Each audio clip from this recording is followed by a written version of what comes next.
believe it was sound, right? If I look dead tight, it's because I am. We are going to be diving into the FOMC minutes we are getting this evening. Okay, beautiful, guys. So listen, I'm struggling to find the minutes. If anybody else has got the minutes, please shout. However, I can see the markets are losing their minds. I just had a look at gold a few seconds ago, and gold was absolutely flying all over the place. Let's have a look here. US City was doing the same thing. So if anyone can find the minutes, please do give me a shout. Let me know where you've got them. In essence, it's going to be a compressed version of the last meeting, right? Now, in essence, what we're looking for is any sentiment or any change from the last meeting, right? Any new information that we weren't aware of from the previous interest rate announcement or the previous meeting. So yeah, just please let me know if you guys see anything there. I'm busy having a look for some of those meeting minutes, and every site I get to, I'm just getting absolute trash. So if you guys see the minutes, do let me know. However, let's have a look at the markets while we wait. If one of you guys can find it, please do let me know. So I'm going to jump in here and I'm going to share really quickly. Obviously, we smashed it already today. So this evening is really about just looking at any sort of opportunities we haven't already got, we haven't already taken, and seeing is there anything else we can potentially take advantage of. So I was looking, let's maybe start off with gold, right? Because I saw something pretty interesting I want to talk about really quickly on a cleaner chart. There we go.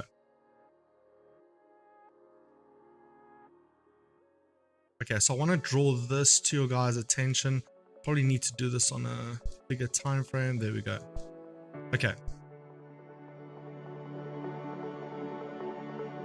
Okay, so I just want you guys to see this really quickly on gold, right? Gold previously, you know, as we saw on the 23rd, we got that massive breakout, a huge bunch of volume. Today, gold tanked. We saw it, it happened. It is what it is, right? We saw gold tank throughout the day. We went through that level, but we came back up and retested it. The second the meeting minutes were essentially announced, or the second we hit that 8 o'clock mark, I saw a bunch of volume come in at this particular zone. So what I'm looking at is, are we going to see any sort of rally or volume here, right? Again, that was the meeting minutes. This is a 5-minute time frame. We're seeing a bunch of volume come in, but it's not directional volume. Have a look there. That's the meeting minutes right there. So that's what I'm trying to figure out, is where are we heading from that direction. From a dollar index perspective, right? This may be a continuation of some of those fear-based biases. We saw the dollar index rally back up into that resistance zone. I'm going to just maybe make the zone slightly smaller so we can see through this pinkish color. That was my resistance level. But going back to the dollar index, it rallied straight up into that zone, tapered off also a little bit. But just in the last couple minutes, we're seeing a bit of that dollar strength based off these minutes, right? So is this going to be, again, fear-based? Again, the FOMC, and if you guys remember, I think it was 2 interest rate announcements prior. Powell was essentially testifying, if you guys remember that live stream. And somebody brought up in that meeting and said, you know, what is the Federal Reserve's responsibility towards this debt ceiling, towards addressing it? And Powell was quite straightforward. He said, hey, listen, you know, that's not part of our mandate. Our mandate is sitting on price stability, and it's sitting on looking into the future. And basically price stability is their main mandate, right? Those ceilings, that's a Congress, that's a politician hat they've got to deal with, and they've got to obviously fix and or control. So again, I was quite critical about, you know, the FOMC minutes having any bearing on that. I think if anything, it's going to be an interest announcement type based feeler. Now, generally what we see for the minutes is anything that wasn't released in a statement. So sometimes what we see in minutes is a little bit of a bias of, you know, who voted for what, or there was a general leaning towards a particular direction. And even if a decision is taken, you guys will remember during the banking crisis, when we covered the previous interest rate announcement, Powell basically said, well, hey, you know what? He's not going to hike the interest rates because the banking crisis will do the work of the Federal Reserve. You guys remember that one? We covered it live. We traded it live.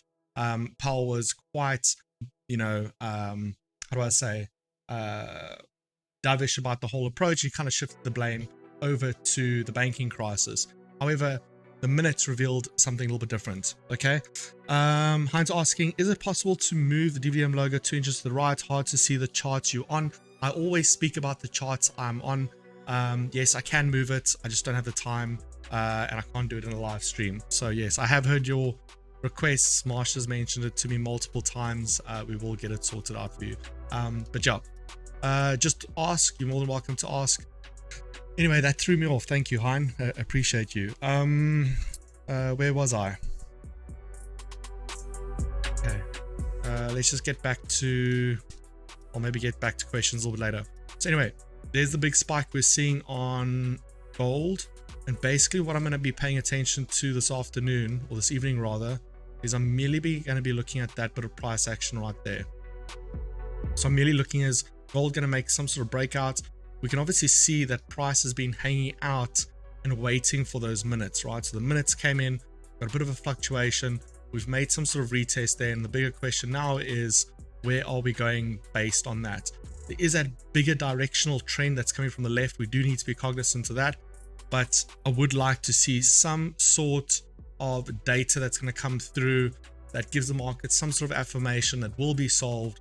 Because guys, remember, as we've obviously discussed previously, they will resolve the debt ceiling. It's impossible for them not to. I think it was Alvin said, you know, they might drag it on to mid at 99. It creates a bunch of volume, creates a bunch of volatility in the market, which is good. And it creates some fear-based buying and selling, which is obviously good for the guys with the big money. So that's going to be interesting to see how that obviously pans out. But yeah, my whole thing this evening is basically going to be around, are we going to see any substantial market volume that's going to end up coming over here? Now, why do we see these big moves at 8 o'clock? Why do we see these big moves at 9 o'clock in the evening? And it's very, very simple, right? This is the times of the evening where we see a lot of the bank transactions start to really slow down. We start to see the New York Stock Exchange start to slow down. And this is where a last bunch of orders end up going into the markets. So you'll find if you're looking for really good trade opportunities and you go into most evenings, maybe let me get a cleaner chart, specifically obviously on indices, but if you go into most charts, specifically in the evenings, you're going to find big opportunities and moves that end up happening and leading up to that 8 o'clock mark, right? So as an example, as I mentioned to you guys already, 8 o'clock on your charts is going to be about 9 p.m. 8 o'clock in real time is going to be 9 p.m. on your charts. And if you guys have a look over here, from 9 p.m. we get this little bit of a build up, but we get a really good, nice directional change. And this is obviously yesterday evening. So as we move into that territory of the bank starting to move more off on the online status, at about 8:30 we start to get this taper off in market price. And it doesn't mean the markets are dead or quiet. It just means there's a potential change or correction that can end up happening. Again, there's also a lot of statements that also end up happening in the evenings. So most of the evenings, if you're looking for some market activity, you're looking for some action, there can be action in the evenings, right? It just depends where you want to pay attention to. 22nd, again, nice big spike in the evenings, nice big pullback that ends up happening after the fact. So this is obviously gold. And I would like to see, do we get that breakout this evening? If we do get a breakout to the top side, if the FOMC is going to offer any sort of, and again, they've said in the past, it's not their mandate, but if in the minutes there's any sort of information that leads towards an answer on future interest rate hikes, whether they've reached that peak, whether they're going to be looking at any sort of reduction, or whether the banking crisis has met some of the needs that they've initially on set to try and achieve, this will be a good thing for the markets. We'll see that markets will rally. We know that gold and the markets are linked, commodities and the markets are linked. So if we start to see rallies on something like USD, rallies on NASDAQ, that could be, you know, an early trigger to start looking at opportunities across the board. So quickly having a look into USD this afternoon, we traded it to the downside this afternoon. We got a little bit of a sharp pullback here that closed out my trailing stop. So I got closed out on the 32,899 mark. This is the Dow Jones US30. I closed out in that region and we had a little bit of a continuation, but then we've got a little bit of a pullback. Now this is really good stuff because we've basically got the edge of this market now. We've got a really good resistance level. We've got VWAP sitting just above us, and that's going to be our dynamic resistance level. So again, this whole ceiling, debt ceiling crisis, whatever the case may be, this fear-based selling will come to an end. Our job as traders is to identify that exact zone that once it's come to an end, where is our viability to start to get into those long positions. But until we get there, this is going to be fear driven, right? Until we get there, there's just going to be sell opportunities day in and day out, right? Until we get to there. The 1st of June is that deadline. The 1st of June is that ceiling. There's still 6 more days left, right? At least 3 or 4 more trading days left that they can obviously take advantage of that. So immediately, short term, obviously I'm looking at short opportunities, right? If we have a look at some of this price action structure, let me try and do this on a bit of a cleaner chart. This again is US 30. I just want to see which time frame we were using for that, because I'm spotting something I just want to elaborate on for you guys really quickly. Yeah, it was that. Okay, let's get in on US 30 on, let's see if I can catch it for you guys on a 5-minute time frame. Just something I want to show you guys.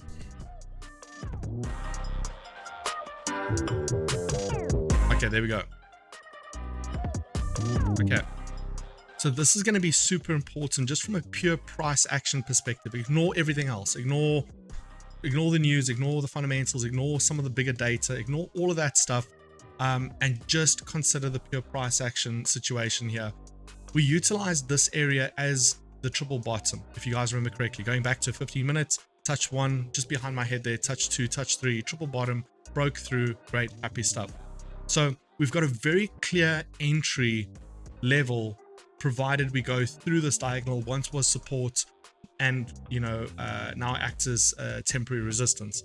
At the same time, what we need to monitor in this area is potentially something like the RSI that might give us an early signal to any sort of recovery towards the top side. If anybody gets the minutes, please do send a copy, a link, whatever the case may be. I will go through that, and we'll just have a look if there's anything in there that we need to break down. But what we can do is obviously pull in the RSI and just see what are we getting here, right? So we were getting those lower lows in that section. We're getting the higher lows on the RSI leading up to that section, and we're starting to get a little bit of a turnaround here, right? So certainly from just a volume perspective in this area of the markets, we've got that divergence, right? And divergence is one of the earliest signs that we could see a turnaround from a market players, market structure perspective, right? So that's going to be pretty significant and something we need to pay a bit of attention to. And even if you look at this on a slightly larger scale, you can see that over a period of time, we've had these higher lows on the RSI versus lower highs on the actual pure price action. So this might be something, it might be key to what we need to look out for. And potentially we might be able to dive a little bit deeper here into the pure price action side of it on this cleaner chart. I've got another chart with a bunch of indicators, a bunch of technical stuff that I'm busy monitoring and looking for opportunities on.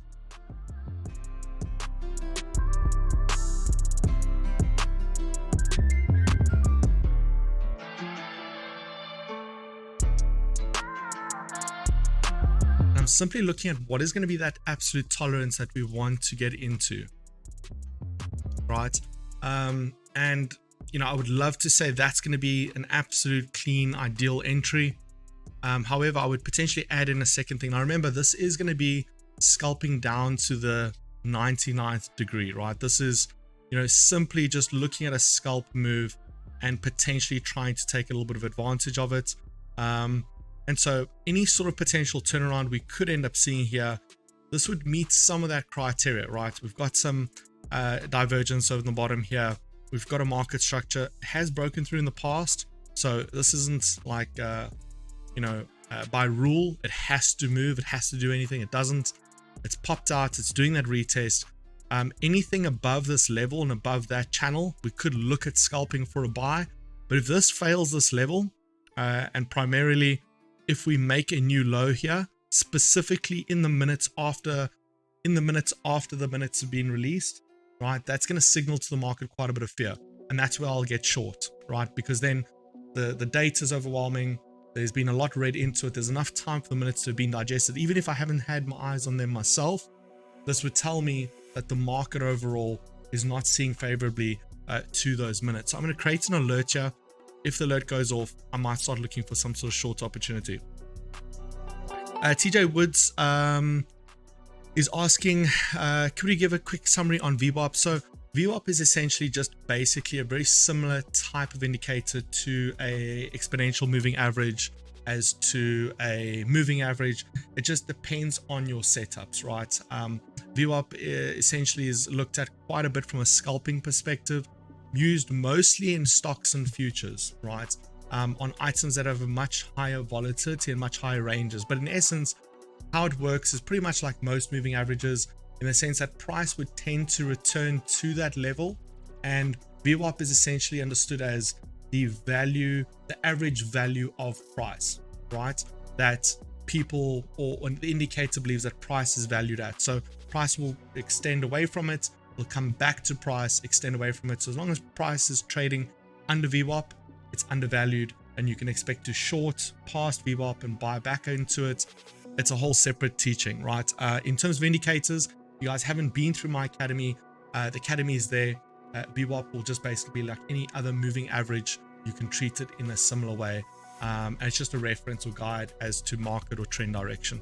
So you guys are welcome to go. And TJ, if you've got the academy, guys, just put thumbs up if you guys have all seen the academy. Have you guys all seen the academy inside the Telegram group?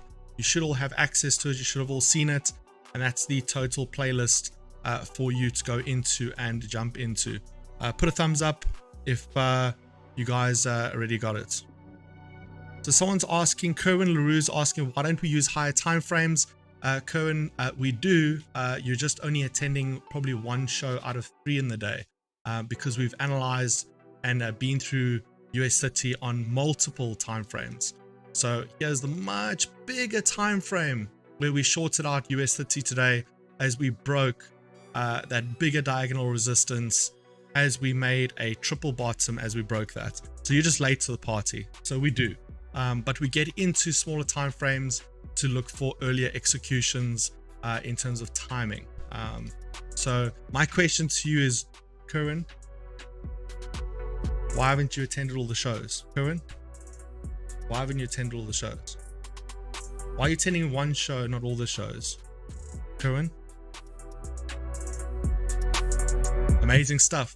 Okay, brilliant. Thank you, TJ. Appreciate that. Okay, let's keep an eye on gold really quickly. I just want to, okay. Let's pay attention to gold. Guys, I am vaping. This is my channel. It is called DVDM Markets. I can vape if I want to. So if anyone takes offense, I do apologize. But this is home time. This is trade-a-thons, or where we're more relaxed. We're able to take some time, answer some questions. It allows me to vape. One day I might even have a glass of wine. Who knows? If Mr. Marshall allows, he'll pour me a glass of wine one of the days. But okay. Just in terms of gold.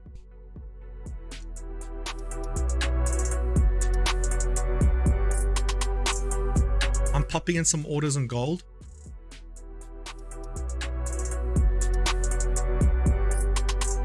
Okay.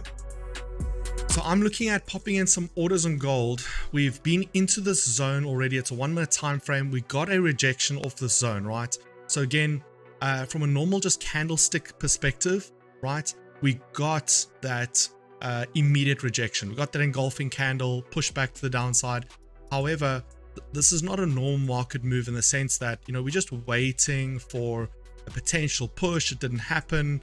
You know, there we go. Marsha added a nice public service announcement. Guys, please don't trade under the influence. Never do. Yeah, absolutely. But in this particular case, we got that push, that engulfing candle. But I'm mainly looking at, will price hold out above this little high just prior to the actual announcement, right? So prior to that, price pushed up, telling me there's a little bit of strength on gold, a little bit of weakness on the dollar, and that weakness on the dollar may be something confirmed in the FOMC that is giving dollar bulls a little bit of strength, right? So I'm waiting for a link just to got the FOMC live. A kill sing saying got the FOMC live. Let's go double check it.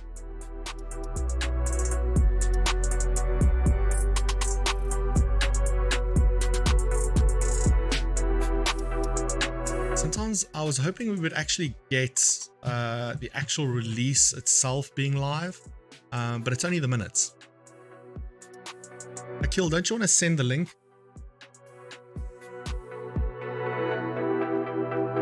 Rika's asking, Dan, on the no deposit bonus account, it only has gold and Forex pairs, no indices. Yeah, unfortunately. Yeah. Unfortunately, no indices. It's above. Where is it above? Oh, sometimes if you post a link, guys, it doesn't always come through. The system might block it. So maybe just send it to us on Telegram, or send it to me on Telegram directly.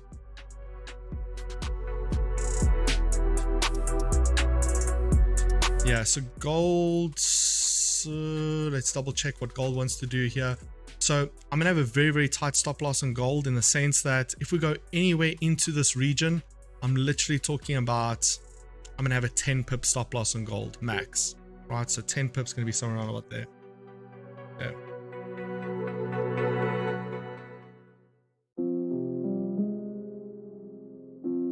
Is this live? This fact, I think, is especially important because it demonstrates that SVB is a case of failed supervision, not failed. While some, including the Fed, suggest changes, rules applicable to SVB in 2018 and 19 respond.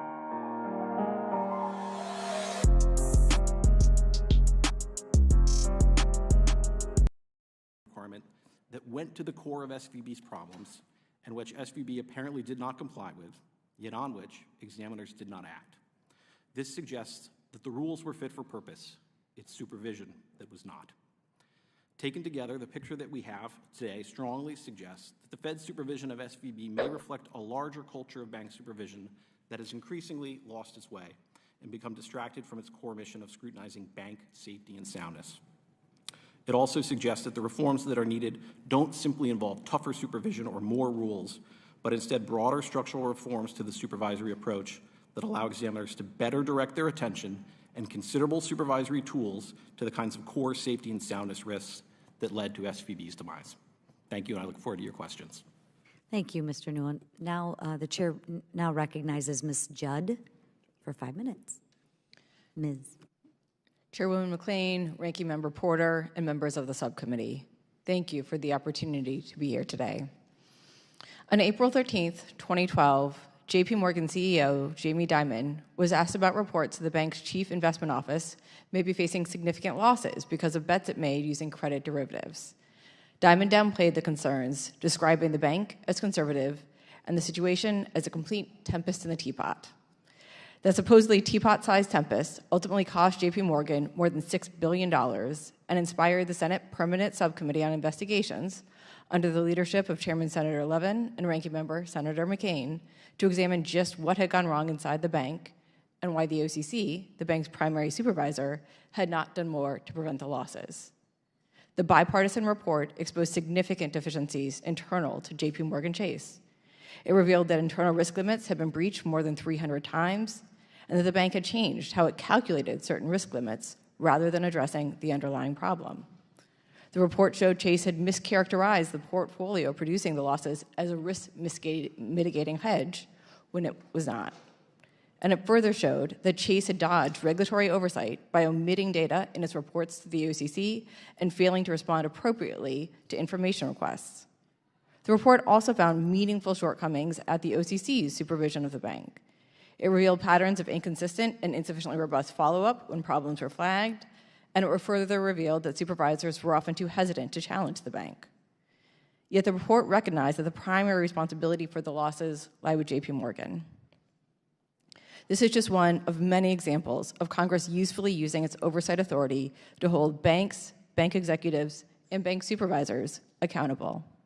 Following the 2008 financial crisis, the Permanent Investigation Subcommittee also undertook a deep, bipartisan dive into the causes of the crisis.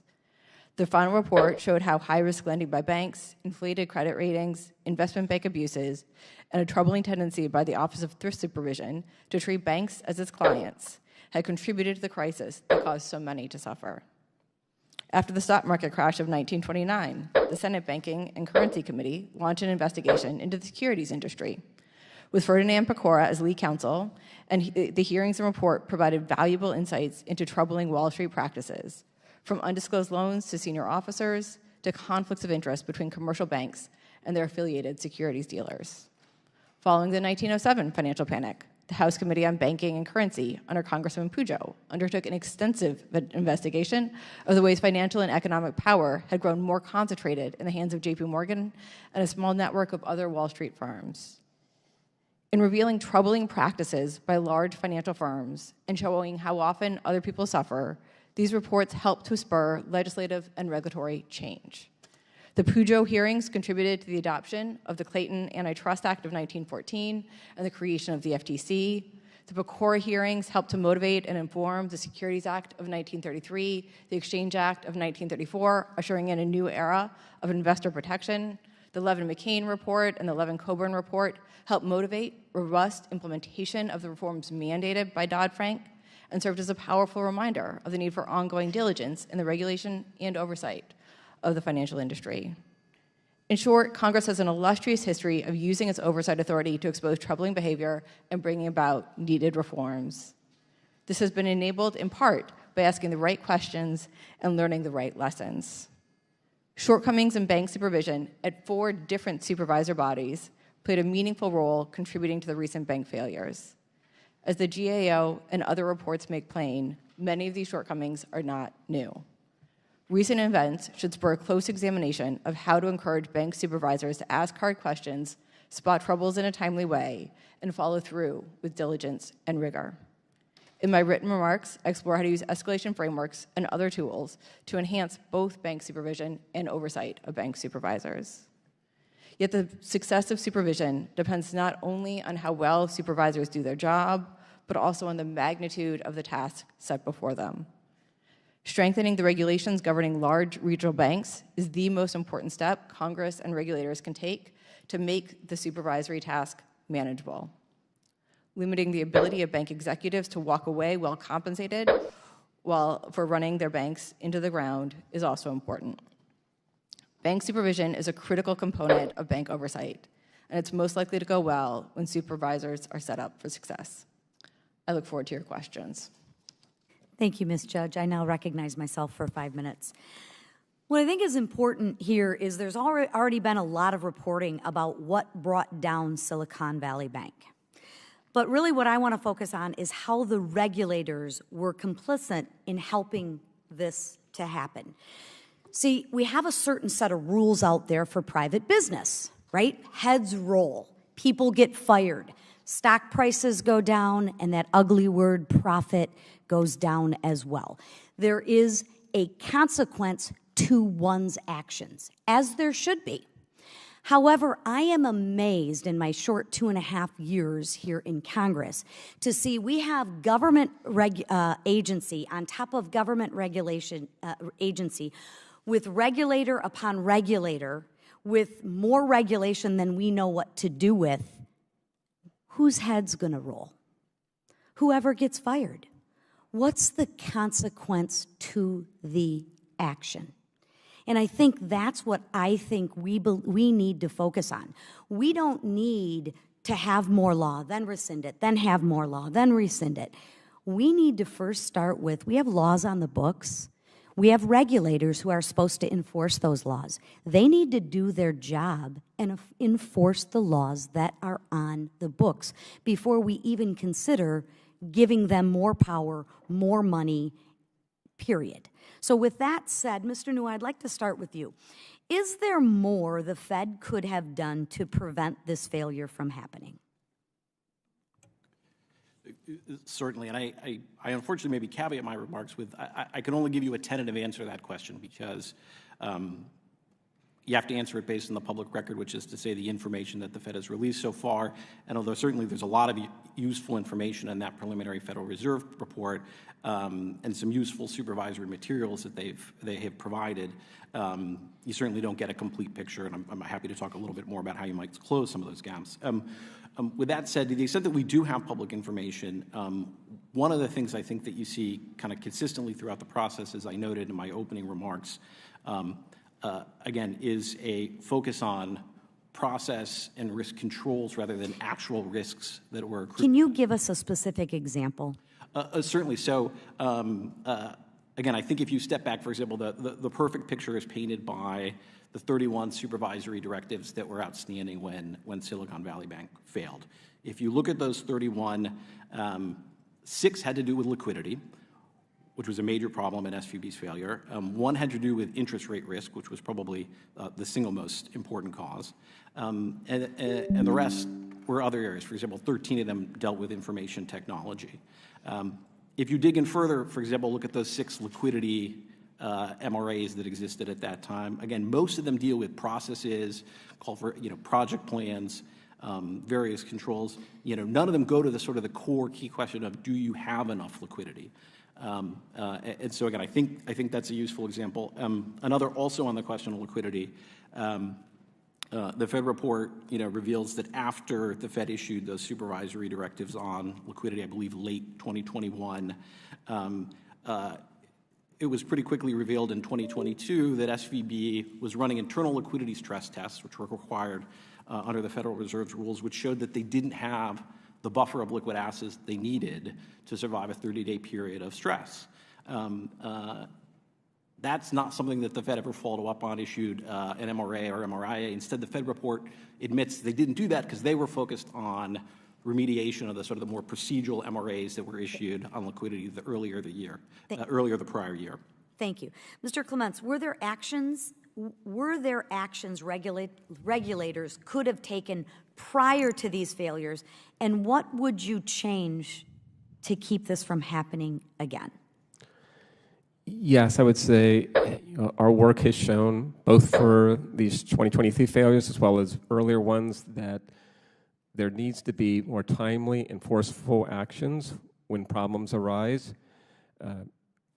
Having policies and processes are good. Those are internal controls to prevent risk from arising, but once the risk has arisen, we need forceful action. We have recommended on multiple occasions that there be some type of trigger mechanism, that if the bank passed some trigger, that action would be taken rather than simply allowing the problem to persist. And you said earlier in your opening statement that they did not escalate the concerns. Why do you think that was the case? There's been a variety of instances that we've reported on that regulators favor an informal, collaborative approach, which we don't necessarily disagree with, but at some point you need to take action. Sometimes it's challenging when a bank is profitable and has adequate That's their capital. job, correct? It is their job, but it is challenging when the bank's profitable. I don't want to take up too much of my time. Thank you, sir. The chair now recognizes Ranking Member Porter for 5 minutes. There's no question that Congress bowed to political pressure and pursued a deregulatory agenda when it passed Dodd-Frank rollbacks in 2018. Congress put profits over people. What we hear a lot less about is how the Federal Reserve also helped push us off the cliff by deregulating.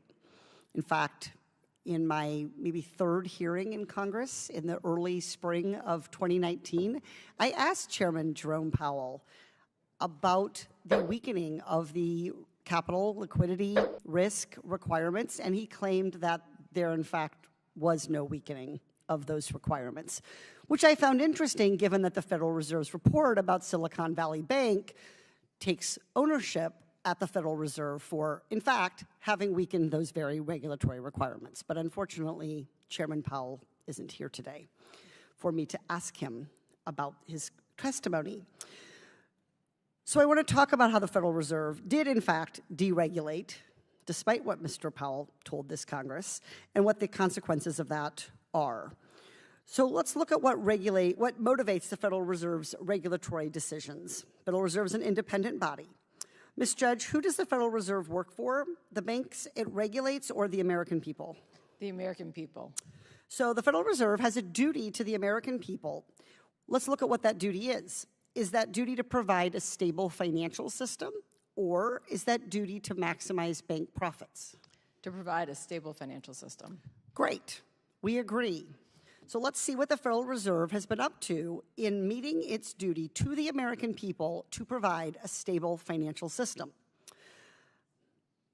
Under Chairman Powell, as acknowledged, not by him, but by the Federal Reserve's report about Silicon Valley Bank's failures, the Federal This lady Reserve is getting super relaxed excited. banks' capital and liquidity standards. For example, removing the liquidity coverage ratio that would have applied. Ms. Judge, how did this change make the banking system more stable? It did not. And Ms. Judge, how would that have changed, this deregulation have changed banks' profits? It would have allowed them to be more profitable, and it also enabled them to grow quite quickly without being subject to the enhanced prudential standards that would have been appropriate in light of that growth.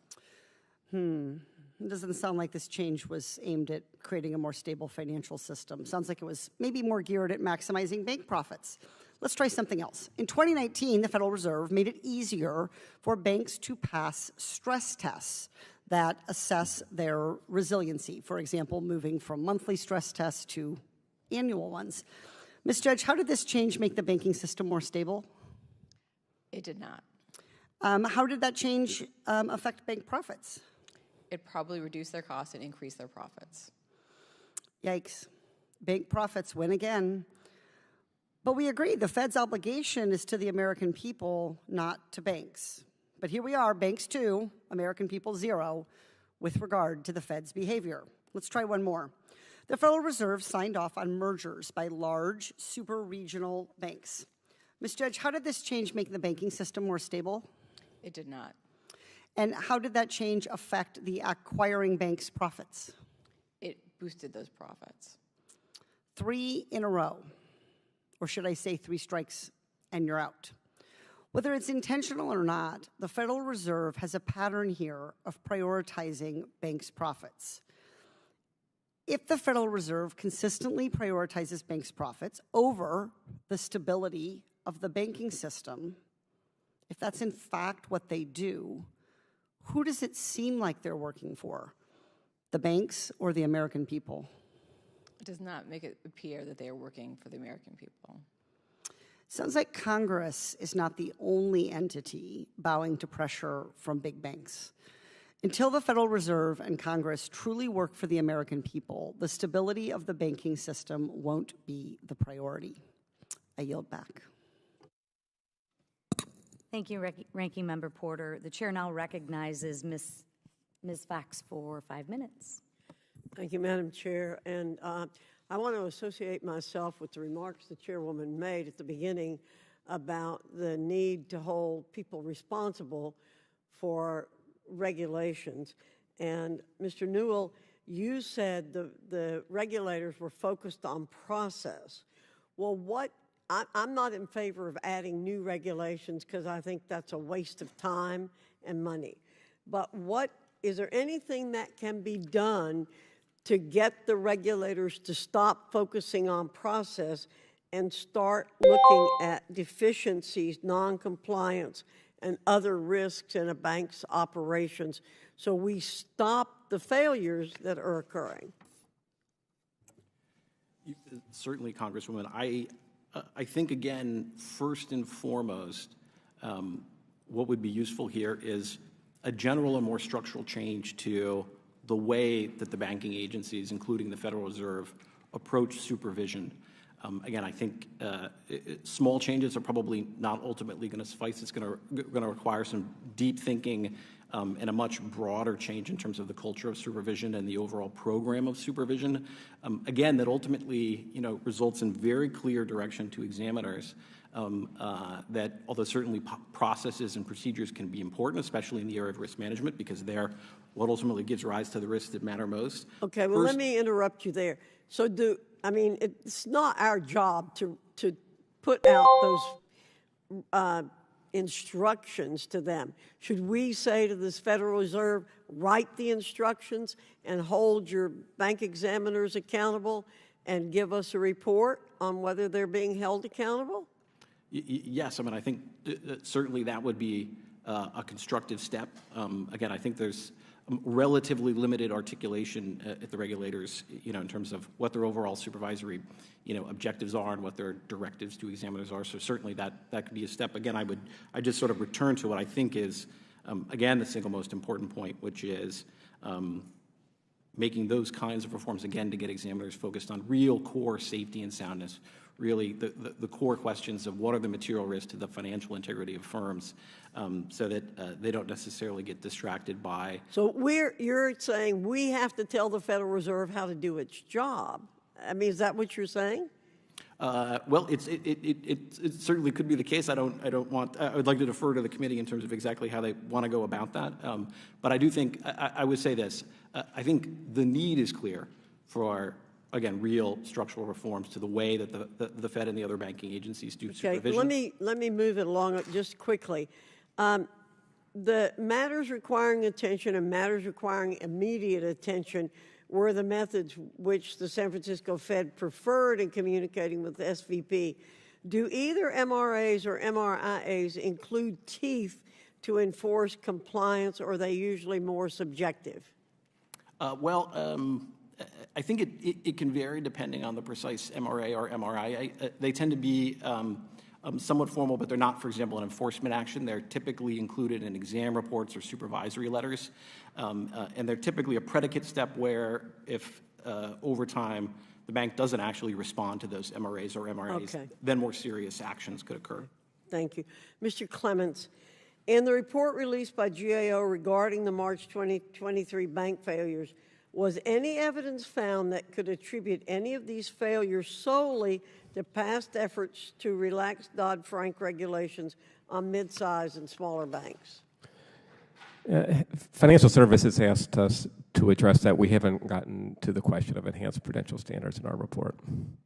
Okay, well, what discretionary authorities did those efforts permit Fed regulators to take regarding banks with $100 billion in annual assets like SVB? In the case of SVB, it would still have been subject to a variety of prudential standards. At Category 4 institution, again, it moved up in level of supervision to the large and foreign bank organization, which increased the number of examiners, also increased some of the requirements for the bank. Well, we know that SVP didn't have a person to occupy the role of chief risk officer for nearly 8 months. Should SVP's lack of a CRO raise red flags for regulators at the Feds? Should they have said, put somebody in that job and keep them there? We're certainly aware that there was not a chief risk officer for a period of time. And no, that didn't raise a red flag with anybody? I'm not aware that there was an MRA related to that, but we can check. Thank you, Madam Chair. I yield back.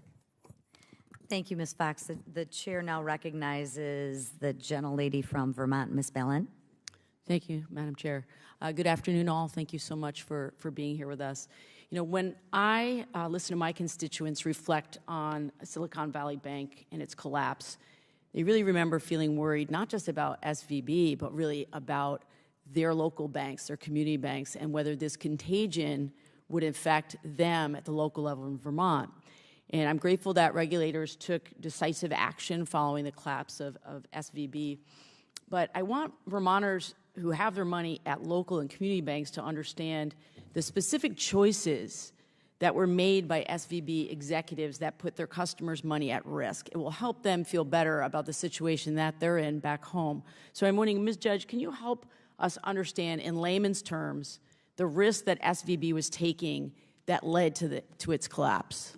Yeah, I mean, and I think it is incredibly important to distinguish the health and stability right now of small banking organizations, which have held up remarkably well and appropriately so during this period, and a bank like SVB, which more than doubled in size in an incredibly rapid and short period of time, did not institute the risk management that you need to handle that growth, and instead sought to search for yield by loading up on instruments that had very little credit risk, but lots of interest rate risk. And we saw as the Fed signaled that we were facing more inflation as it was happening globally At the time, they needed to tighten for purposes of promoting financial stability. They signaled this, and yet we didn't see SVB unloading those instruments or hedging appropriately. So what we saw was some very aggressive risk-taking, poor risk management practices, incredibly rapid growth, and reliant on flighty deposits as opposed to being focused on providing real services to real people.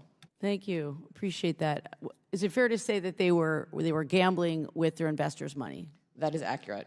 Thank you, Ms. Judge. Mr. Clemens, your report was critical of SVB's risk-taking. I'm wondering if you have anything additional to add to what Ms. Judge said about the risk that they were taking. I think our findings were consistent with what she had mentioned. Again, long-dated securities funded through uninsured deposits. Thank you, Mr. Clemens. Ms. Judge, in your view, is it preferable to prevent this type of behavior, or it's better to clean it up after the fact? Much, much better to prevent it. Appreciate that. Ms. Judge, what actions should the San Francisco Fed have taken to address the many flags that arose at SVB in the lead up to its collapse?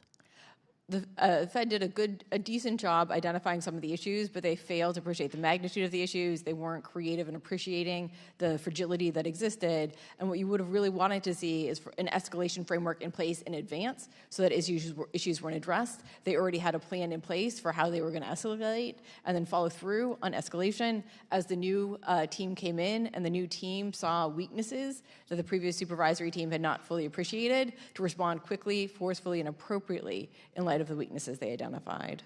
So the escalation framework or formula was not adequate. I don't believe there was a structured escalation framework place. There was a general idea that once there were repeat problems, you escalate, but they had not committed to an escalation framework that really might have helped. Okay. So one of the most important things that we can do within committee is obviously to figure out what went wrong and make sure we put whatever things in place that we can to prevent it going forward. So what do you think are the key takeaways that we should take from this hearing and from the lessons from SVB so that we can do our jobs and make sure this doesn't happen again? The biggest one is appropriate regulation. If there's not appropriate regulation, banks are going to game the system that they have. You want to think about executive compensation, really trying to make sure that they can't walk away incredibly well compensated when a bank fails. And then you really want to make sure that supervisors are empowered and pushed to ask hard questions and to follow through with vigor. So you want to have bigger supervisory teams, you want to make sure they have adequate resources, and then you really want to make sure that they are asking the hard questions and are encouraged to ask the hard questions and to follow through with backbone and in a structured way when they see weaknesses. So just to follow up on something you said, so tell me about executive compensation in light of what happened. Give me some idea of what went down and how it should have gone down. Yeah, I think one of the keys is just introducing something. We already have some structures in place for clawbacks for banking organizations, but they should be more robust and they should be able to be used in a far broader set of circumstances, particularly in situations where banks fail, in situations like this where banks fail and have a huge hit to the deposit insurance fund. It's incredibly important both for purposes of incentives and fairness that the executive not walk away very well compensated while others bear such significant losses. I really appreciate that. I yield back. Thank you. The chair now recognizes Mr. Gosar for 5 minutes. Thank you, Madam Chair. Excessive spending has consequences.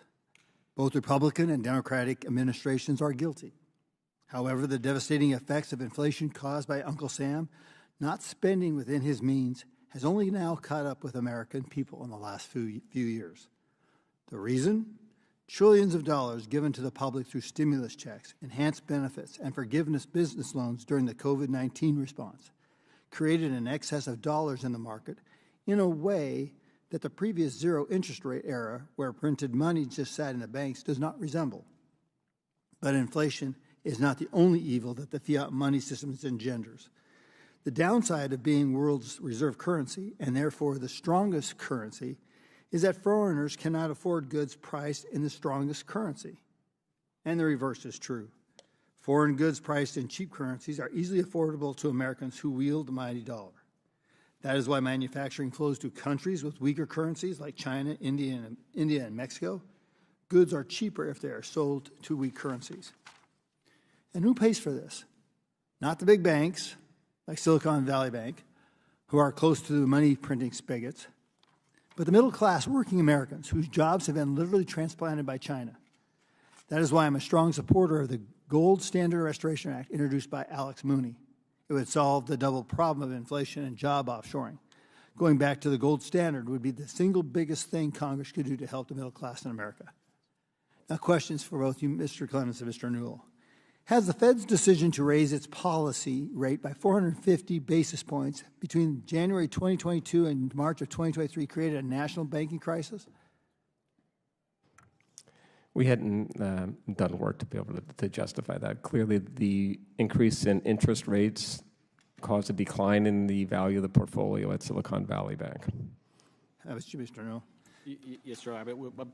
I would say I'm a bank regulatory expert, not an expert in monetary policy or a financial analyst. I guess I would say, I think if you look across the banking system, I think the vast majority of banks have done an admirable job of managing interest rate risk. Obviously, Silicon Valley Bank did not, but I'm afraid that's the most insight I can offer you.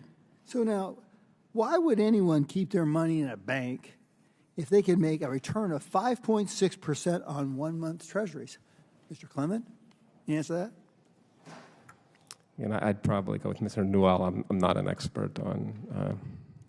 But I mean, 6% is a pretty good yield, isn't it? It's better than what you can get on a typical bank account. Mr. Newell, do you have any answers? Apologies, I confess I did not come prepared to provide a full assessment of the merits of treasuries relative to bank deposits. I would say that bank deposits have a variety of other advantages, including transactional capabilities and so on. But I'm afraid, other than that, I can't offer any real insights for you. So, would you say that the Fed acted recklessly by this action? Yes or no, Mr. Clement? I'm just not qualified to discuss that. I guess, Mr. Newell, you're not qualified either. How about you, Ms. Judge? I think the Fed was pursuing price stability, which is an important mandate, and I think banks have the obligation and should be able to, as most banks have, to be able to handle changes in the interest rate environment as a result of inflation that is global at the moment. Yeah. Now, granted, the committee has uncovered concerning practices by Silicon Valley Bank, but I'm afraid that the problem is deeper than the simple mismanagement of just one or a couple particular banks. It's the Federal Reserve's unprecedented tightening in response to unprecedented COVID-19 response spending that has caused a stock, bond, and overall banking crisis. Would you agree with that, Mr. Clements? Yes or no? Again, I'm not qualified to discuss that. Pay grade? How about you? Yes or no, Mr. Newell? Again, I don't think I have the expertise. Above your pay grade? Ms. Judge, you seem to have a pay grade. Qualified or not, I mean, the Fed has a number of different mandates. The core of those is managing to control inflation. I think they are prioritizing that. That does put a pressure on bank regulators and financial regulation for promoting stability. I hear you. I got one thing. In a recent Senate hearing, Janet Yellen said the quiet part out loud. Systemically important banks, a.k.a. big ones with political connections, will always be bailed out by the government, but not smaller community banks. Yes, investors will lose their money in most cases, like those who invested in Silicon Valley Bank, but the depositors will always be safe. Is having bailouts for the big guys but not the small guys a fair policy? No, it shouldn't be. But we've already set the precedent now. Does it make banks less likely or more likely to engage in risky behavior, knowing that the depositors will never lose any money? Hell yes. Is this why community banks are disappearing? People know Big Brother will swoop in and only save the big guys, but leave the little guys all alone. There's something more to this story, and the American public needs to be protected. I yield back. Thank you, Mr. Gosar. The chair now recognizes Ms. Lee for 5 minutes. Thank you, Madam Chair. Sitting through this hearing, I can't help but wonder, where is the leadership of Silicon Valley Bank?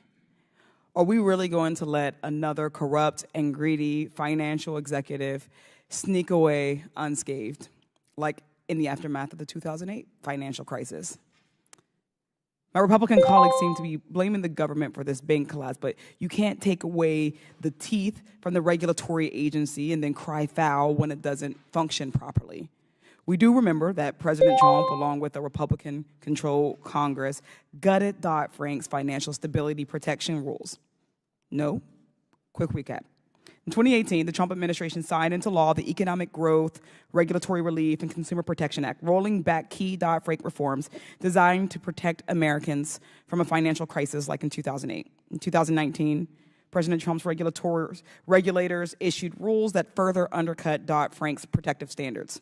These same Trump-era reforms relax requirements for banks under a certain size, allowing risk to run rampant at mid-sized banks like Silicon Valley Bank. Ms. Judge, how did the Trump-era rollbacks of these critical Dodd-Frank provisions create an opportunity for excessive risk-taking at SVB? One of the greatest ways that they did that was by facilitating growth. Prior to that, you paid significant costs in terms of heightened regulatory standards. As you grew, we saw that they managed to grow incredibly rapidly. They were subject to modestly enhanced standards, but that was at an incredibly slow rate, so that enabled rapid growth, inadequate attention to both the credit risks and the liquidity risks associated with that growth. Thank you. The Trump administration gutted the oversight of mid-sized banks, encouraging that rapid, reckless business practices. Under Dodd-Frank, banks with more than $50 billion in assets were subject to enhanced standards to ensure financial stability. Under Trump, the threshold skyrocketed to $250 billion in assets, leaving mid-sized banks room to play fast and loose with people's money and prioritize their own profits. In 2015, Greg Becker, CEO of SVB, testified to the Senate Banking Committee to urge increasing the threshold. Becker, I apologize for the mispronunciation of name, emphasized that mid-sized banks like Silicon Valley Bank don't present systemic risk. He then reaped the rewards of those relaxed regulations. He took risks with people's funds and prioritized his personal bottom line while leading his bank towards collapse, threatening our entire financial system in the process. Ms. Judge, what are the most important safeguards to ensure that the interests of banks and bankers are aligned with the interests of the public? I think we know a lot of the tool set, and a lot of it was the tool set that was previously in place. We need to have the full set of prudential requirements, enhanced prudential requirements, applicable to all large regional banks. We need to be honest about the fact that any bank with more than $100 billion assets is a very large bank, and that we now know unanimous, both Republican and Democratic, members of the FDIC board and the Federal Reserve Board of Governors recognize that they pose a potential threat to stability. I also think we need to go forward and figure out how to strengthen stress tests and otherwise make sure that there is ongoing diligence with respect to the regulatory standards and the supervision of these institutions. Could you describe how the collapse of mid-sized banks such as Silicon Valley Bank can destabilize the entire sector? One of the things that I think was actually unexpected for most of us was the destabilization risk, and yet it was nonetheless broadly recognized. And I think largely it's through both contagion, the possibility of failure of one bank creating fears at other banks, particularly because these were, as was previously noted, the 16th largest and 29th largest banks at the time they failed. So you're talking about incredibly, incredibly large banks. They also both had incredible numbers of uninsured depositors. And once you have depositors potentially losing money, you create fear. The banking system is dependent on trust.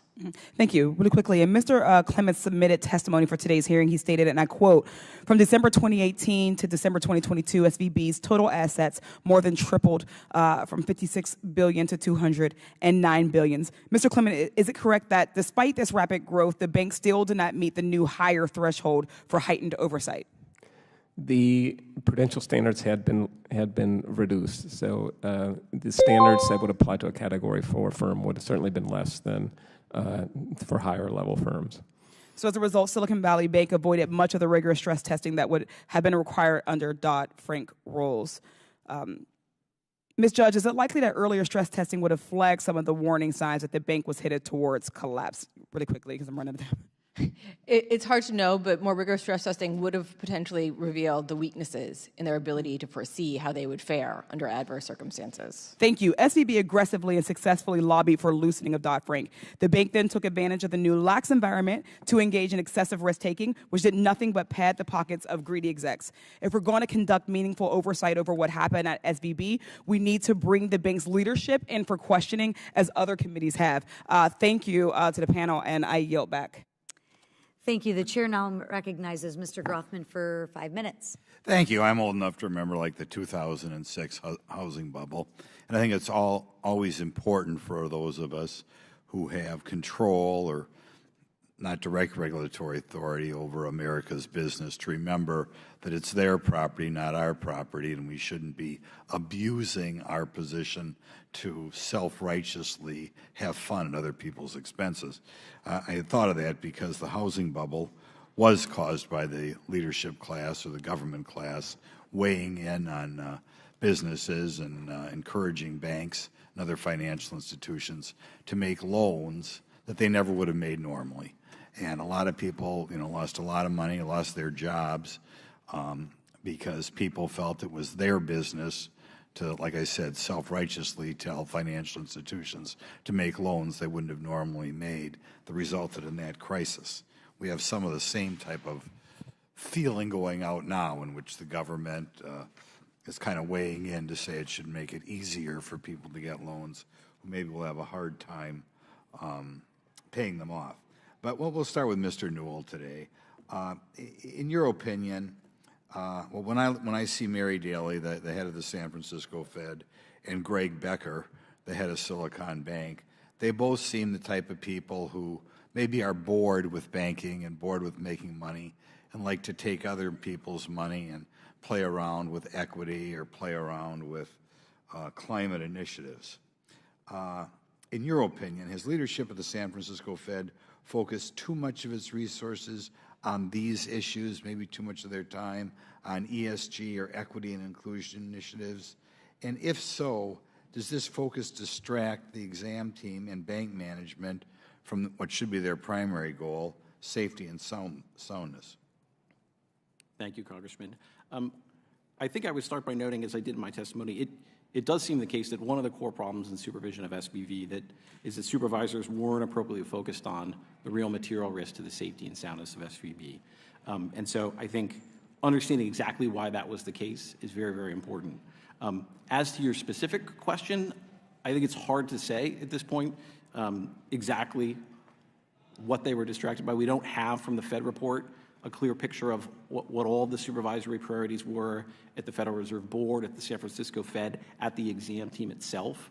And so I actually think one of the important things here is gathering a much more complete picture so that we can fill in those blanks. And we know that their attention wasn't on identifying all the right issues, but I don't think we have a full picture in terms of why that was the case and all the things that were necessarily distracting. I think it must be a psychological thing, and I think I can guess. Socially, it's more fun to say at the cocktail party, at my job at the bank, I'm dealing with global warming, I'm dealing with racial equity. It's more fun than saying, I'm just doing what bankers should do and maintaining a sound bank here. But in any event, San Francisco Fed Chief Mary Daly openly touted her efforts to spearhead left-wing initiatives and ESG policies through her work. Do you think, and she was certainly a champion of this sort of thing among the Fed chiefs, do you think these initiatives may have distracted the Fed itself from what should be its overarching mission? Again, Congressman, I think, unfortunately, it's hard to just give a definitive answer to that question just because we don't have a complete picture, again, of where the supervisors were focused and what may have been distracting them. Again, I do think it's clear that they weren't appropriately focused on the core material risk to SVB's financial integrity, but I don't think we have a full picture of what the drivers of that were necessarily. What is, I know this Greg Becker here guy, he was focused on combating racial inequities. What does he do? What does that do? I mean, he took pride in it. How does he run your bank differently if you want to focus on racial inequities?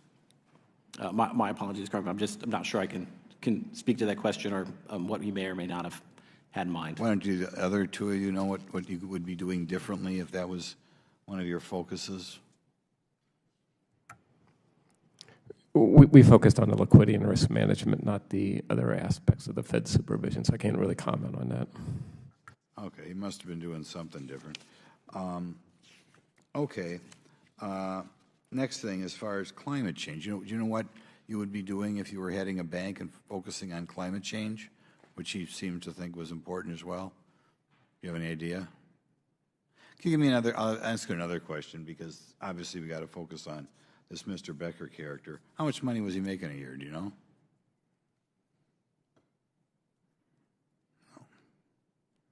No idea. Okay, any idea what any of the management team over there was making?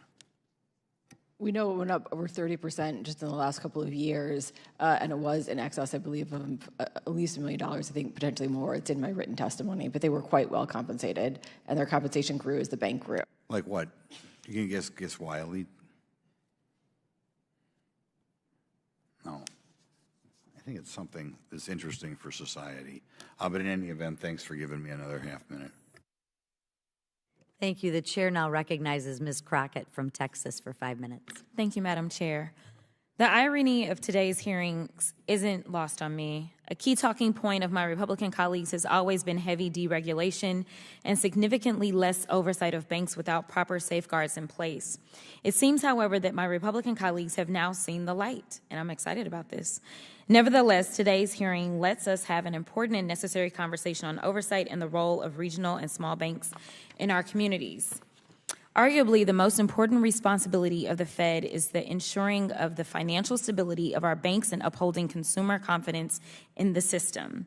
When SVB crashed, it left customers at our banks worried about their money. Herein lies the problem. Failing to oversee the actions of one bank led to an avalanche of people wanting to pull their money out of other banks. What is the result? A catastrophic effect on small and regional banks. Many people don't think about small regional banks like Comerica and Amegy in my district and the vital role they play in our communities. These banks provide locally informed investments that enable small businesses and startups to thrive in a challenging economy. Amegy, for example, has 2,764 small business customers in the Dallas area alone. They provide loans and services to groups that have been historically overlooked. For instance, Comerica provided a $1 million investment in the Dallas Small Business Diversity Fund that supports women and minority-owned businesses in Dallas County. Blaming SVB's collapse on environmental, social, governance, investing, or diversity, equity, and inclusion initiatives is nonsense. To quote experts from Harvard Business School, not exactly a liberal bastion, blaming ESG of DEI or SVB's failure reflects either, quote, a complete lack of understanding of how banks work or the intentional misattribution of the cause of the bank's failure. My Republican colleagues' continued focus on wokeness in banking also suggests that they see improving economic opportunities for people of color and investing in minority-owned businesses as a bad thing, and that's truly a shame. I asked unanimous consent to introduce a New York Times article titled, "No Wokeness Did Not Cause Silicon Valley Bank's Collapse," and with that. Without objection. Thank you so much. Now, I'd like to ask, small businesses and everyday folk need to trust that their local bank is making smart investment choices that are in their business interest. So when something like SVB happens, even if it is a different bank entity, and even if it is in a different state, that has enormous ripple effects. And to be honest, the first thing that I did the next day, the next business day after the collapse, was check to see what the numbers look like for the banks in my area because I have a large banking industry. In fact, the regional Fed is located in my district in Dallas County. And guess what? I saw a 25% drop in the stock of Comerica alone that first Monday when they opened, even though they had nothing to do with SVB. So, with that, Ms. Judge, how can the Fed work to restore and build up consumer confidence in regional and small banks, given the reputational damage they have received from SVB? I think it's one of the most important things that they should be focused on. One of the things that's actually been really comforting is that community banks, those with less than $10 billion in assets, have come through remarkably well. New research from the New York Fed shows that they really haven't lost any deposits, despite the interest rate and despite the recent fears. For regional banks, I think it has to mean appropriate regulation. I think we didn't just have one regional bank fail. We had 4 regional bank fails. 3 of them failed in ways that resulted in significant losses to Deposit Insurance Fund. 2 required the systemic risk exception. So I think knowing that they are appropriately regulated is the key first step to rebuilding that trust. Thank you so much. Now, the final part of this is where I'm going to get a little spicy here. I can't help but to sit here and be frustrated because we are saying that we're concerned about SVB and what banks are doing and what they're not doing, But the big elephant in the room is the fact that we have this debt ceiling issue that is looming over our heads right now. And somehow, Democrats, I wasn't here, but what I hear happened when Trump was president is that Democrats agreed to raise the debt ceiling 3 times under his leadership, 3 times. In my mind, I feel like that may be a record number of times. I am curious to know, how is it, if it will, affect banking if we fail to pass a clean debt ceiling limit? Are we concerned that banks may end up suffering failing if we fail to do our jobs in Congress? Anybody? It's because I ran it. Nobody went. Okay, I'm going to just tell y'all the answer. The answer is yes. And so we need to focus on our work here in Congress. Right now, we need to pass a clean debt ceiling if we really care about the stability of banking in this country and Americans. Thank you so much for being here. Thank you, Ms. Crockett. The chair now recognizes Mr. Fry for 5 minutes. Thank you, Madam Chair. And just as a short aside, I think it's important to note that the American people spoke very clearly in the last election about cutting spending in Washington. According to a CNN poll recently, 60% of Americans want a debt ceiling increase paired with cutting spending. To my colleague, thank you to our witnesses for being here today. I believe that the collapse of SVB and others can in part be attributed to a lack of confidence in our financial system. These 3 banks all exhibited serious faults in oversight, senior management, and risk management. Certainly these banks were outliers in the broader banking landscape as they catered primarily to wealthy clients and startups and had unusually high percentages of uninsured deposits, 94% to be exact. But in the backdrop of all the cast and characters of these failures, rising inflation rates and exuberant spending have an obvious role to play as well. From the government side, just like every other bank, SVB and others were caught in the whirlwind of an ever-increasing government spending and the Fed's battle with interest rates and rising inflation. The sheer amount of money that was pumped into the U.S. economy since 2020 allowed for many banks to bolster their investments and focus them on loans, technology, new branches, and other assets. SVB, for an example, included in its strategy the massive acquisition of government bonds with longer times of maturity. You talked about this in your testimony. Normally, a bank keeps enough cash on hand for the everyday ebbs and flows of incoming and outgoing deposits, but it is important to highlight that any bank would have tremendous difficulty withstanding a run on deposits the way that these banks experienced. With that, I want to start out with just kind of a premise question. You talked about this. What forces within the bank, with management, contributed to SVB's failures? Mr. Clements, I'll start with you.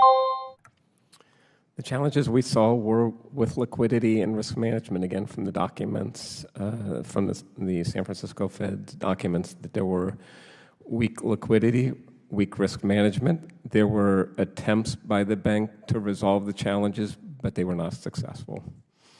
Mr. Newell, anything to add to that, sir? Yeah, I think maybe what I just underscore again, I think when you try to diagnose what went wrong at SVB, first and foremost, it's a function of the interest rate risk they took. They had a large portfolio of government securities that, as folks have noted, are very low credit risk, but had very high interest rate risk, and therefore were exposed to serious losses once interest rates increased rapidly.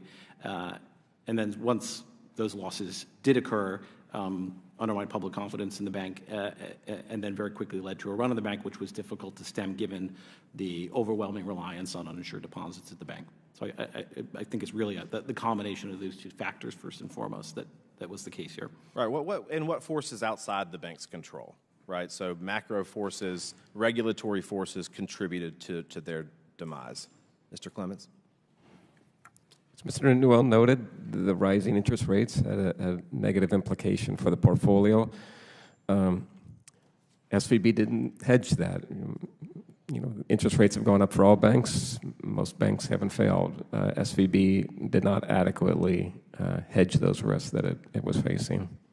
Right, and looking at this, we've heard a lot from the other side that there was no regulations, that people could not oversee what was going on, but the Fed did have the ability to look under the hood, so to speak, of SVB, did they not?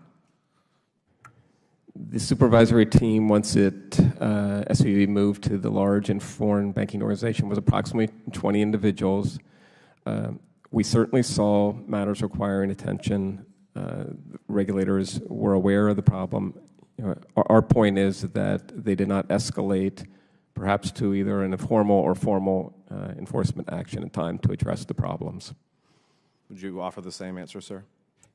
Yeah, I mean, I think the thing that I would particularly underscore, again, in terms of what the regulators' tools were, because there's been a lot of debate in terms of what the rules were or weren't have been changed. Most importantly, we've had in our U.S. banking law since 1966, I believe, a core prohibition on engaging in unsafe and unsound practices, along with a corresponding authority of the regulators to order banks to cease and desist from unsafe and unsound practices. I think if you just look at the simple facts and the interest rate risks that accrued at SVB's balance sheet, I think in retrospect it certainly looks to everyone like an unsafe and unsound practice. So I think it's unquestionably true that they had that long-standing authority and could have acted, but just isn't in the record. Mr. Clements, just real quickly, obviously there were MRAs and others that were kind of flagged toward the bank. They were given to the bank. At what pace do regulators receive financial monitoring information from banks? It'll vary by the size of the institution. And beyond that, is there anything that can be done? Madam Chair, with that, I look like I'm out of time, but I yield back. Thank you, Mr. Fry. The chair now recognizes Mr. Burleson for 5 minutes. Thank you, Madam Chair. We all kind of now know, after the fact, what the reasons for the bank's failures are. It's pretty easy to do Monday morning quarterbacking, right? But my question to you, Mr. Clements, is are there similarities between the failures of Silicon Valley and what happened at Signature Bank and at First Republic Bank? We looked at detail at both SVB and Signature Bank. I think the problems were similar. In both instances, the regulators identified challenges, had MRIAs, MRAs, MRBAs in the case of FDIC at Signature Bank.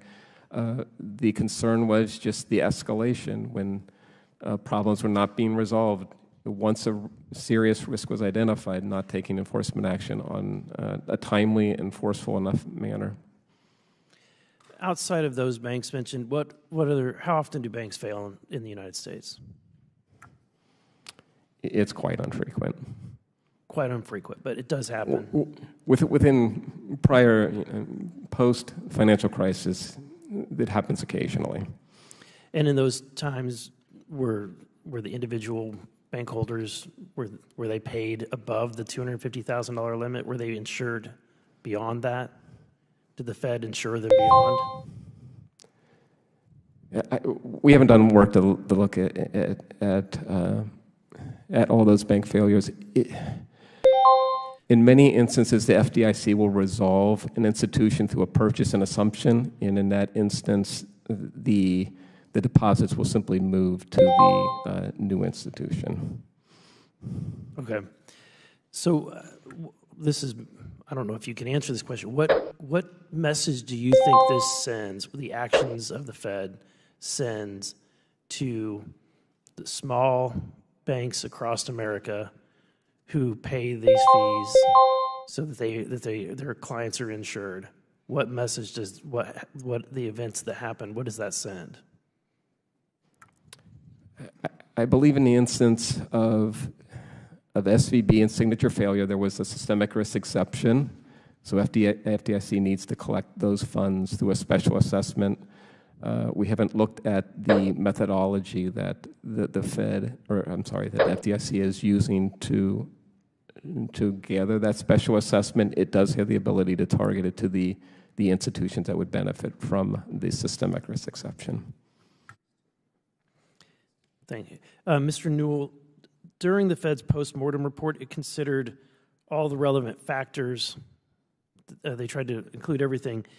Was there anything that they didn't consider that they should have been including?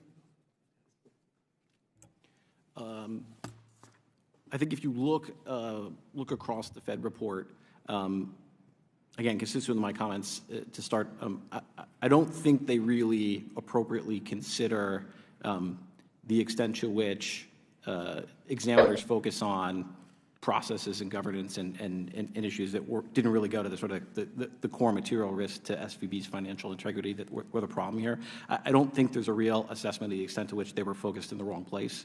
Again, I think if you look across the Fed report, because it's the information we have at this point, in the exam materials, it pretty consistently points out, to me at least, that generally speaking, they were not identifying the real problems. They were principally focused on other things.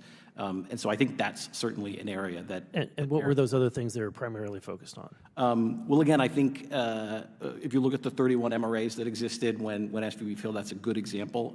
Again, only 7 of those had anything to do with the liquidity or interest rate risks that really that led to SVB's failure. They were otherwise focused on information technology. I think there's some BSA/AML, vendor risk management, trust management. Again, which is not to say these are areas that are unimportant, but certainly relative to what we now know are very clear interest rate and liquidity risks, certainly second-order questions. So again, I think one of the gaps in the Fed report is the failure to really consider the extent to which that distraction from core safety and soundness in terms of the supervisory activities was part of the problem. Okay, thank you. I yield back. Thank you. I now recognize myself for 5 minutes. There seems to be a lot of blame and back and forth, the blame game going about what prevented the Fed from doing their job. The Federal Reserve's autopsy lays a lot of blame at Congress's feet because of changes that were enacted to Dodd-Frank in 2018. Mr. Newell, can you help me understand what tools the 2018 law actually took away from the Fed? Sure, I'd be happy to do that. Particularly because I think there's been a lot of talk about these enhanced prudential standards that were adjusted in the 2018 law, sort of a monolithic animal, when in fact it's a toolkit. And the best way to talk about that maybe is to talk about what changed in the aftermath of the 2018 law and what didn't. But were there any specific tools that said, if you're under 250, you can't do X? No, absolutely Okay. not. In fact, the 2155 was extraordinarily clear in terms of granting the Fed with wide in fact, discretion. am I to understand it correctly that it moved it from 250, but at 250, it was mandated that you do X, but if you were from 100 to 250, you still had all of the tools in your tool belt, and it was up to you, the regulator, depending on what the report, which from the report I saw was like a lot, could have still used those same tools. The regulators just chose not to do it. So we technically didn't take away any tools. Am I understanding that correctly? Yeah, that's exactly right. Okay. Thank you. Let me just go on. Of course. Are there other tools available to the examiners that would have allowed them to see this train wreck coming? So were there other tools that they could have used? Certainly, I would maybe just start by pointing to 2. So first, one of the enhanced prudential standards that was left in place after the 2018 and 2019 changes, it was a requirement that banks like SVB conduct internal liquidity stress tests. And on the basis of the results of those tests, hold a sufficient buffer of liquid assets to survive a 30-day period of stress. As it turns out, and the Fed report's quite clear, in 2022, SVB was running those tests, and they were failing those tests. And sort of one of the... What'd the regulators do?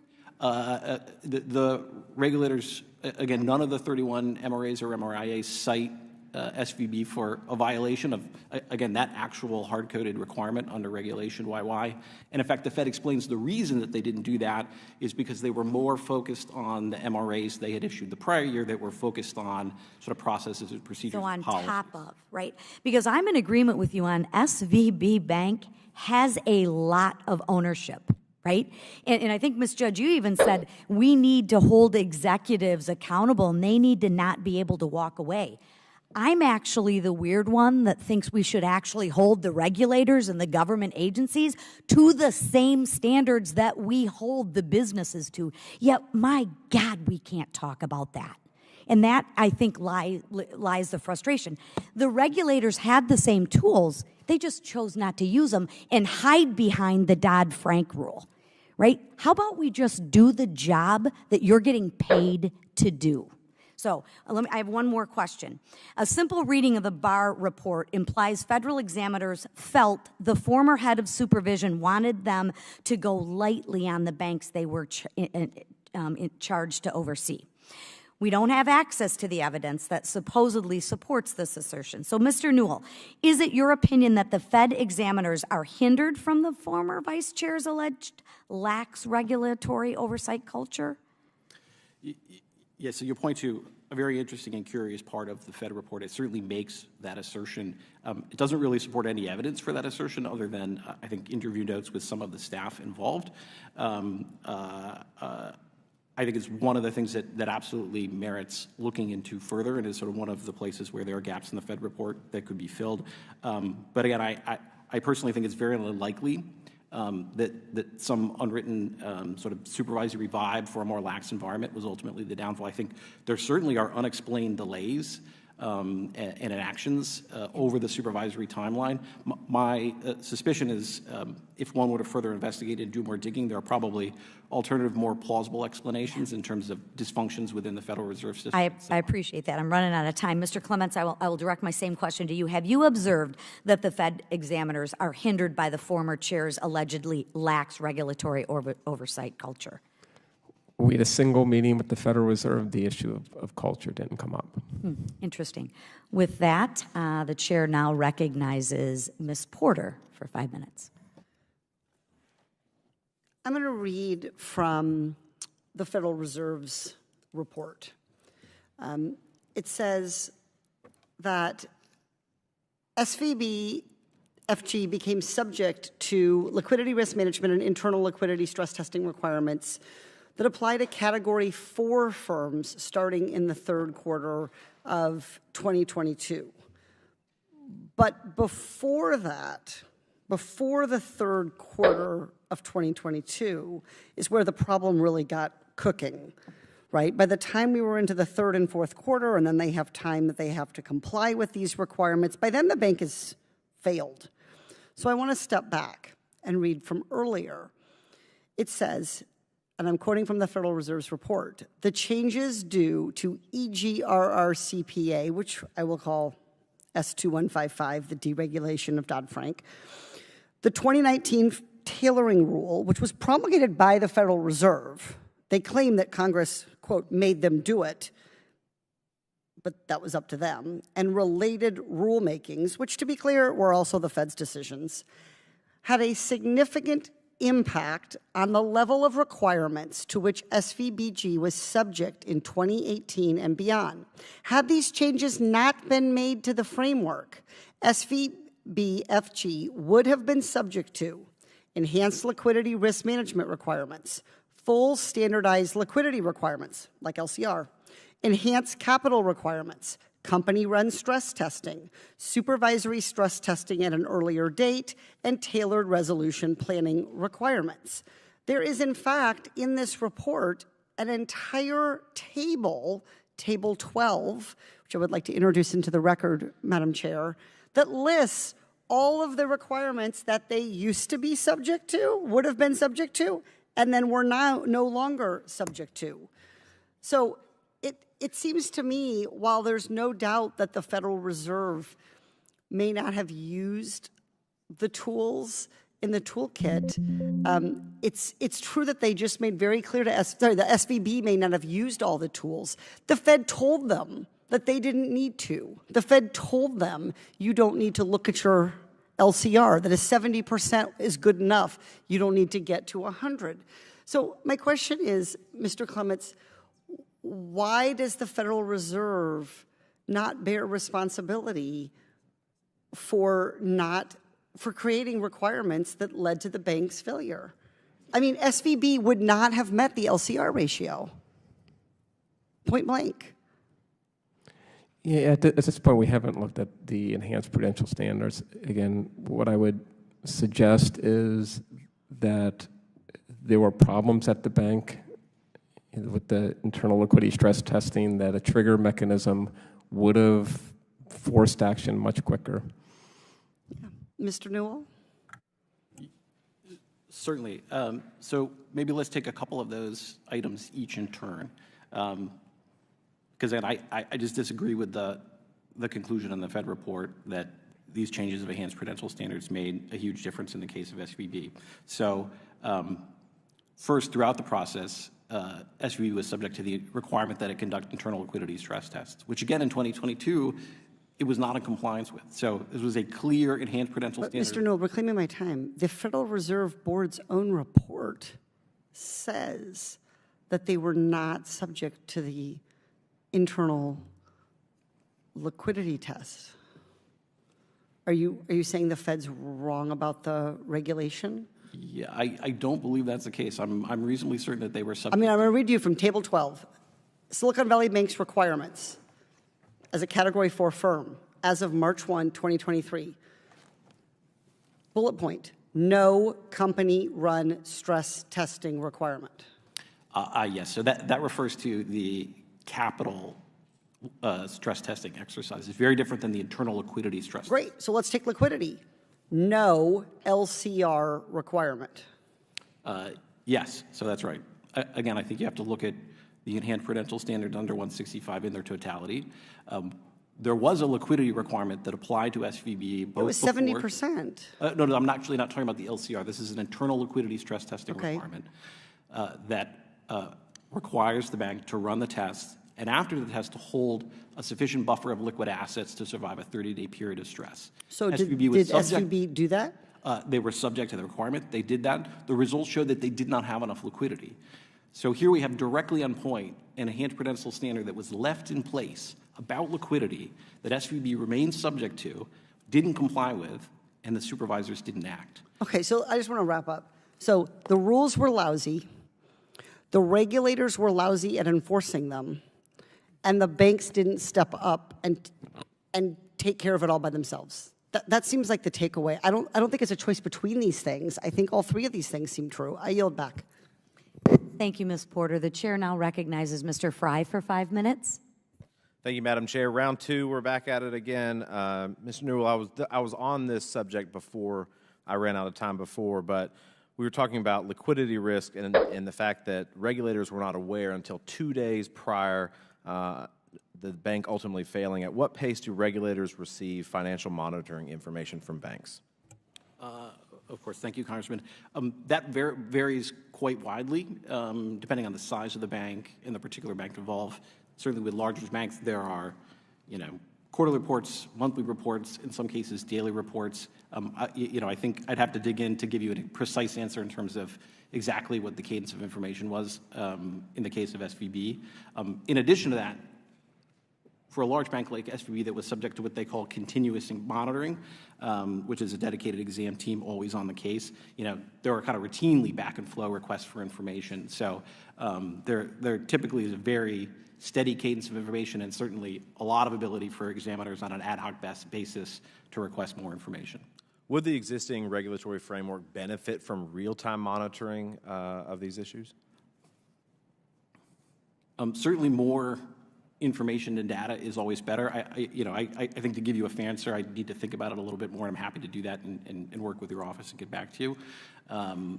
But certainly, more real-time information is better, all things equal. What actions can regulators take if they identify deficiencies or noncompliance in bank operations? Certainly. So they have a very broad toolkit, and it sort of runs a spectrum of less informal activities to all the way to sort of formal enforcement orders. At one end of the spectrum, you have sort of just informal conversations. Again, exam teams talk with banks all the time, raise issues into conversation all the time.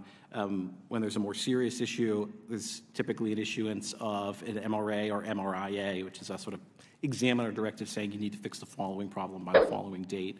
And then when concerns are more serious or where there are MRAs or MRIAs that haven't been addressed for a long period of time, there's a whole suite of various types of enforcement actions and similar orders that regulators can take to demand action. Thank you. Mr. Clements, in the GAO report that you were talking about earlier from March 2023 related to the bank failure, in the review, did you find that regulators failed to escalate supervisory actions at their disposal in time to mitigate SVB's failure?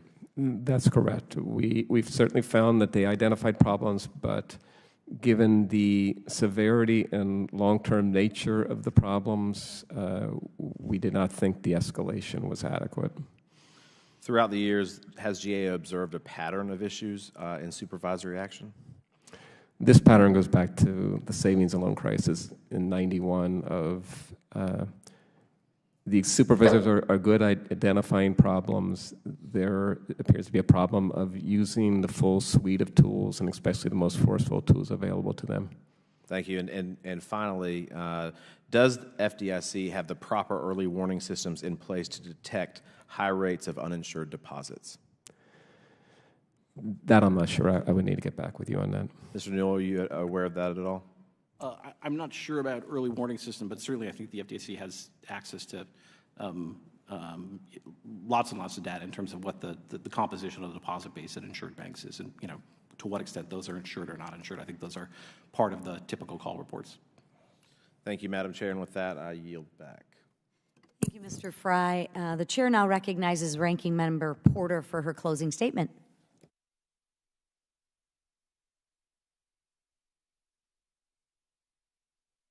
Thank you, Madam Chairwoman, for addressing recent bank failures in this subcommittee. This is an incredibly important topic, and I wish I could say that this was my first rodeo with bank failures, but it is actually my third.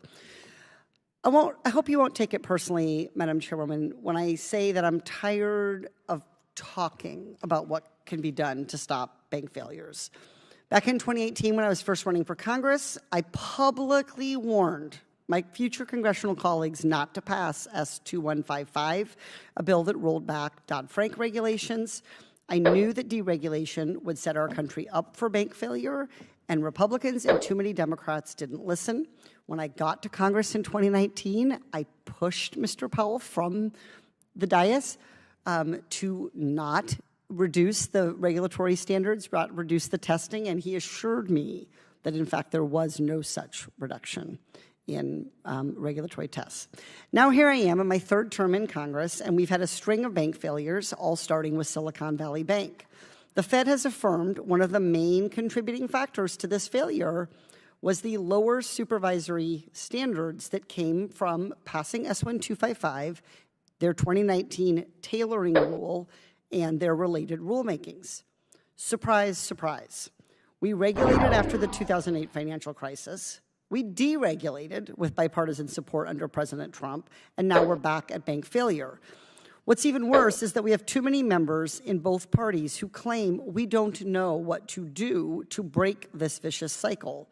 I'm glad and grateful that there has been bipartisan agreement that bank supervisors need to do a better job. I might even say, do their job. That's clear. Bank regulators needed to better manage Silicon Valley Bank's vulnerability and hold their management accountable more quickly. In the future, bank regulators need to be more active supervisors for all banks under their purview. But effective supervision requires both good regulators and good regulations. We don't have the right regulations.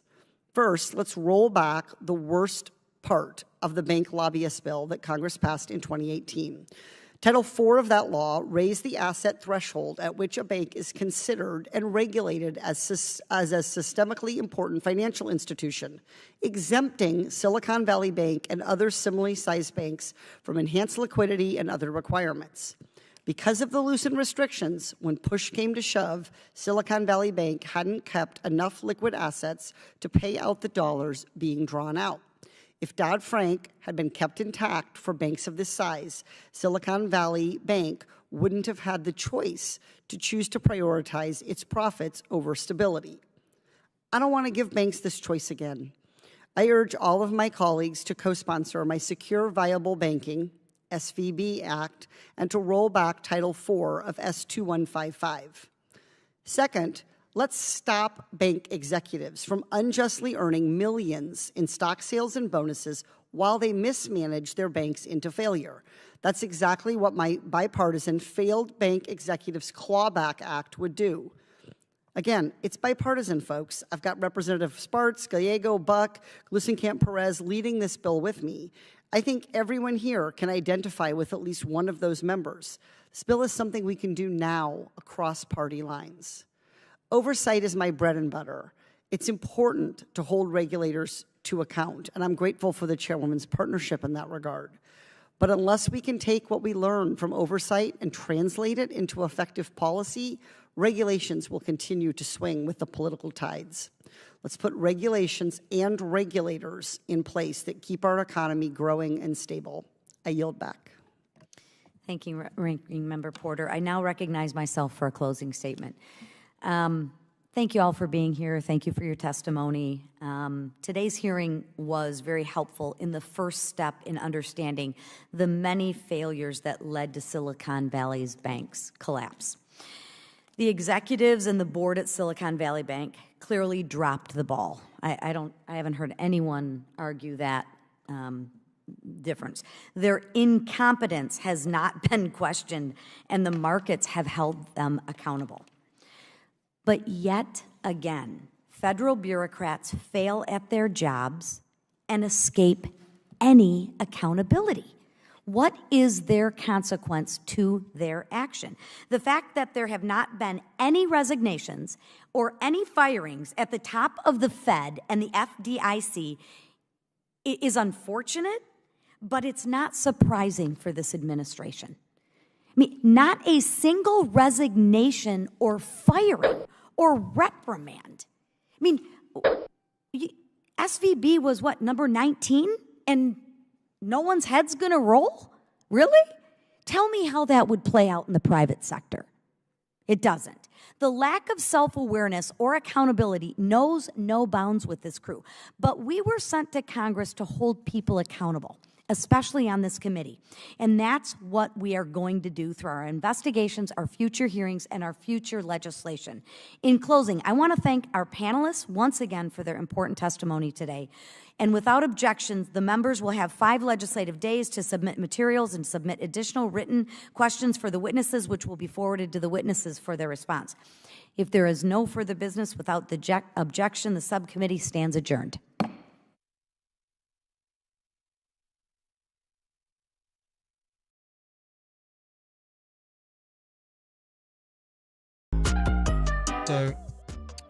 So true story. I think I'm personally just wasting money at this point. We can listen to these people. Most of us know what happened with SVB, Silicon Valley Bank. We know what happened. We know what transpired. It seems like we're just listening to politicians. They're driving the market, and we're just late night scalping, right? If we had a whole day's worth of rest and we said, okay, fine, on a Thursday or a Friday or whatever the case may be, not a Friday. But if we're gonna have evening trade-a-thons, let's make sure we're well rested. We were up at 3-something a.m. this morning, so it's getting to the point where I'm just gonna be throwing in trades for entertainment, right? Which is never wise, considering it's real money. So I think let's wrap it up over there. I'm pretty much gonna potentially do the following. I'm gonna hold a gold short just because the momentum on gold right now. I'm putting my stop loss on gold fairly high to just essentially Marsha's saying, look at those eyes. Marsha's supposed to be saying, wow, those are the most beautiful eyes I've ever seen in my entire life. But Marsha's rather saying, wow, look at those eyes. Okay, so the reason I'm keen on holding a short here, let me maybe go to a bit of a cleaner chart just to show you guys. Okay, if you would bear with me, just bear with me on this one, right? So I'm looking at this bigger long-term trend, right? Yes, scalping's fun, whatever, but I'm looking at this bigger long-term trend here, right? Gold made a bit of a breakthrough, had a really solid rally to the top side, but again, since we shorted it out this afternoon in dollars for lunch, it's just basically fell through the floor, right? Broken all levels of support, broken all sort of levels there, but the most important level for me that gold has failed to really get back above is this diagonal, right? It fell through, we've played around, we've retested a little bit. The exact location of that retest is up for a little bit of a debate. I do still think we are below it, and for that reason I'm pretty happy to hold a slightly higher stop loss here. Again, in terms of indices, I do believe, we could continue to see the short here. We went through VWAP on, this is NASDAQ quite quickly. which is what gave me a bit of confidence for that buy. But we can see US30 didn't get through the same level, right? They work very well together when we watch them. So if we are in both of those shorts, I'm pretty much just going to protect my positions now, move my stop loss basically to break even, and then just let it run, right? Same for US 100. I'm going to pretty much just move my stop loss to break even and let it run, right? So I'm going to hold that gold. I'm going to hold my indices shorts, and that is where we are going to leave it. Gawain's asking, am I still in my shorts? Yeah, I'm still in the shorts on US 100 there. Where's my US 100 entry? There's my US 100 entry on the short, and US 30 shorts all the way up there. I thought you guys said we're shorting. Didn't we all short together? Yeah, I think we're all shorting together. But as with all things, right, we generally say, listen to what we say and not necessarily what we do. In this particular case, low sleep, long day. I think we've been streaming for 4 or 5 hours today already. I absolutely adore you guys, but yeah, my mental health is looking a little bit on the lacking side today. So in any event, we're going to pick it up in the morning, pounds for breakfast, we're going to look for some strategy, dollars for lunch. We're going to end off strong.